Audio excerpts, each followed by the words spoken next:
जय श्री हरि। सबसे पहले विघ्नहर्ता श्री गणेश जी के चरणों में वंदन करते हुए संपूर्ण सृष्टि के पालनहार भगवान विष्णु और ज्ञान की देवी माता सरस्वती और समस्त पुराणों के रचयिता महर्षि व्यास जी को प्रणाम करती हूँ। आप सभी ज्ञानी जनों और मेरे प्रिय दर्शकों को मेरा सादर नमस्कार।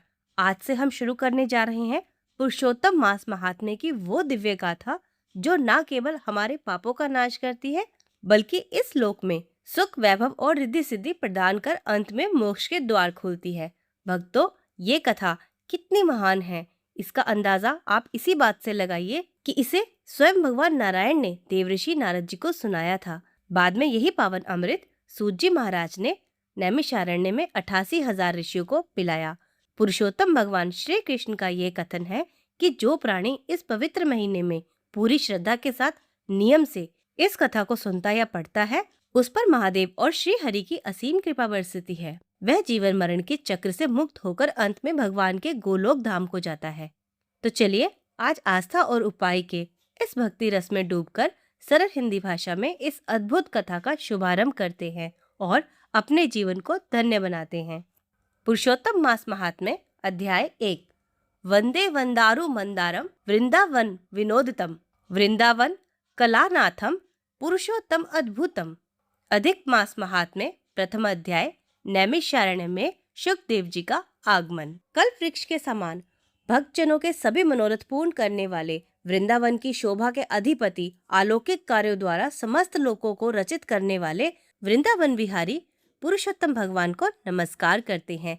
एक समय बहुत बड़ा यज्ञ करने की इच्छा से परम पवित्र नैमिषारण्य तीर्थ में बहुत मुनि आए, जैसे असित, देवल, पेल, सुमंतु, पिलपलायन, ऋषि सुमति, कश्यप, जबाली, भृगु, अंगीरा, वामदेव, सुतिषण, शरभंग, पर्वत, ऋषि आपस्तंभ, मांडव्य, अगस्त्य, कात्यायन, रथितर, ऋभु, कपिल, रैभ्य, ऋषि गौतम, मृदुंग, मुद्गल, कौशिक, गालव, क्रतु, अत्रि, प्रभु, तीर्थ, शक्ति, वधु, बोधायन, वसु, ऋषि कौंडिय, पृथु, हारित, धूम्र, शंकु, संकृति, शनि, विभांडक, पंक, गण, काणाद, ऋषि जमदग्नि, भारद्वाज, मोन भार्गव, कर्कश, शौनक तथा महातपस्वी शांतानंद, ऋषि विशाल, वृद्ध विष्णु, जर्जर, जय, जंगम, पार, पाशधर, पूर, महाकाय, ऋषि महाग्रीव, महाबाहु, महोदर,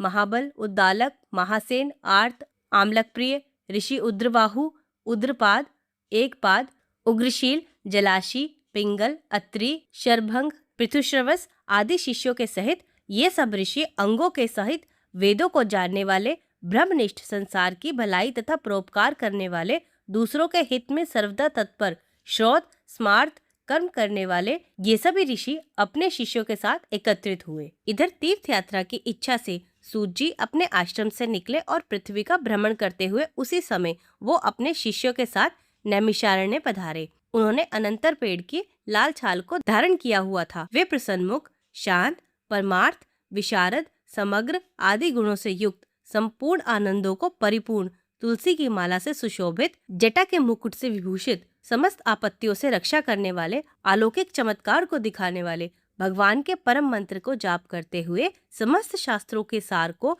जानने वाले, संपूर्ण प्राणियों के हित में संलग्न, जितेंद्रिय तथा क्रोध को जीतने वाले, जीवन मुक्त जगत गुरु श्री व्यास जी की तरह और उन्हीं की तरह निस्पृह आदि गुणों से युक्त श्री सूत जी महाराज शोभायमान हो रहे थे। उनको देख उस नैमिषारण्य में रहने वाले समस्त महर्षिगण उठ खड़े हुए। सभी मुनिगण हाथ जोड़कर बोले, हे सूत जी महाराज, आप चिरायु हो, आपके लिए ये मनोहर आसन है, आप इस पर विराजमान हो। ये कहकर सभी ऋषि मुनि बैठ गए। तब नम्र स्वभाव वाले सूत जी ने प्रसन्न होकर सब ऋषियों को हाथ जोड़कर बारंबार दंडवत प्रणाम किया। ऋषि लोग बोले, हे सूत जी, आप चिरंजीवी तथा भगवत भक्त हो वो, हम लोगों ने आपके योग्य सुंदर आसन लगाया है। हे महाभाग, आप थके हैं, आप यहाँ बैठ जाइए। ऐसा सब ब्राह्मणों ने कहा। इस प्रकार बैठने के लिए कहकर जब सब तपस्वी और समस्त जनता बैठ गई, तब विनय पूर्वक तपोवृद्ध समस्त मुनियों से बैठने की अनुमति लेकर प्रसन्न होकर आसन पर सूत जी बैठ गए। तदंतर सूत जी को सुखपूर्वक बैठे हुए और श्रम रहित देखकर पुण्य कथाओं को सुनने की इच्छा वाले समस्त ऋषि बोले, हे सूत जी, हे महाभाग, आप भाग्यवान हैं। भगवान व्यास के वचनों के हार्दिक अभिप्राय को गुरु की कृपा से आप जानते हैं। क्या आप सुखी हैं? आज बहुत दिनों के बाद कैसे इस वन में पधारे? आप प्रशंसा के पात्र हैं। हे व्यास शिष्य, शिरोमणि आप पूज्य हैं। इस असार संसार में सुनने योग्य हजारों विषय हैं, परंतु उनमें से शेषकर थोड़ा सा और सारभूत जो हो वह हम लोगों से कहिए। हे महाभाग, संसार समुद्र में डूबते हुए को पार करने वाला तथा शुभ फल देने वाला आपके मन में निश्चय विषय हो वही हम लोगों से कहिए। अज्ञान रूप अंधकार से अंधे हुओं को ज्ञान रूप चक्षु देने वाले भगवान के लीला रूपी रस से युक्त परमानंद का कारण संसार रूपी लोगों को दुख दूर करने में रसायन के समान जो कथा सार है वह शीघ्र कहिए। इस प्रकार शौनक आदि ऋषियों के पूछने पर हाथ जोड़कर सूत जी बोले, हे समस्त मुनियों, मेरी कही हुई सुंदर कथा आप लोग सुनिए। हे विप्र, पहले मैं पुष्कर तीर्थ गया। वहां स्नान करके पवित्र ऋषियों, देवताओं तथा पितरों को तर्पण आदि से तृप्त करके तब समस्त प्रतिबंधों को दूर करने वाली यमुना के तट पर गया। फिर क्रम से अन्य तीर्थों पर जाकर गंगा तट पर गया। पुनः काशी आकर अनंतर तीर्थ पर गया। पितरों का श्राद्ध करके तब त्रिवेणी पर गया। तदंतर कृष्णा के बाद गंडक में स्नान कर पुलह ऋषि के आश्रम पर गया।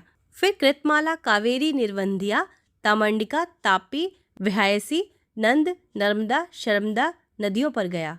पुनः जमवती में स्नान कर पीछे सेतुबंद रामेश्वर पहुंचा। तदंतर नारायण का दर्शन करने के हेतु बद्रीवन गया।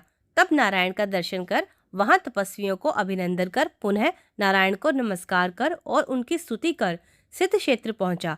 इस प्रकार बहुत क्षेत्रों में घूमता हुआ कुरुक्षेत्र तथा जांगलम देश में घूमता फिरता हुआ हस्तिनापुर में गया। द्विजो, वहां यह सुना कि राजा परीक्षित राज्य का त्याग कर बहुत से ऋषि मुनियों के साथ पुण्यप्रद गंगा के तीर पर गए हैं और उस गंगा तट पर बहुत से सिद्धि सिद्ध हैं। भूषण जिनका ऐसे योगी लोग और देव ऋषि वहां पर आए हैं। उसमें कोई निराहार, कोई वायु भक्षण कर, कोई जल पीकर, कोई पत्ते खाकर, कोई श्वास कोई आहार कर, कोई फलाहार कर और कोई फेन का आहार कर रहते हैं। हे द्विजो, उस समाज में कुछ पूछने की इच्छा से हम भी गए।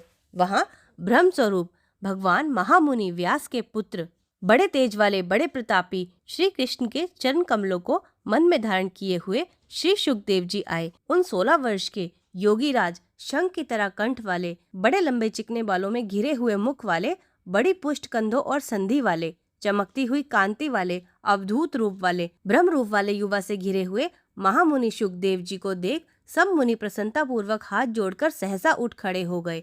इस प्रकार महामुनियों के द्वारा सकृत्य भगवान शुकदेव जी को देखकर पश्चाताप करती हुई स्त्रियां और साथ के बालक जो उनको देख रहे थे दूर खड़े रह गए और भगवान शुकदेव को प्रणाम करके अपने अपने घर के प्रति जाते रहे। इधर मुनि लोगों ने शुकदेव जी के लिए बड़ा ऊंचा और उत्तम आसन बिछाया। इस आसन पर बैठे भगवान शुकदेव जी को कमल की कर्णिका जैसे कमल के पत्तों में रहती है उस प्रकार मुनि लोग घेर कर बैठ गए। वहां बैठे हुए ज्ञान रूप महासागर के चंद्रमा भगवान महामुनि व्यास जी के पुत्र शुकदेव जी ब्राह्मणों के द्वारा की हुई पूजा को धारण कर तारागणों से घिरे हुए चंद्रमा की तरह शोभा प्राप्त करते थे।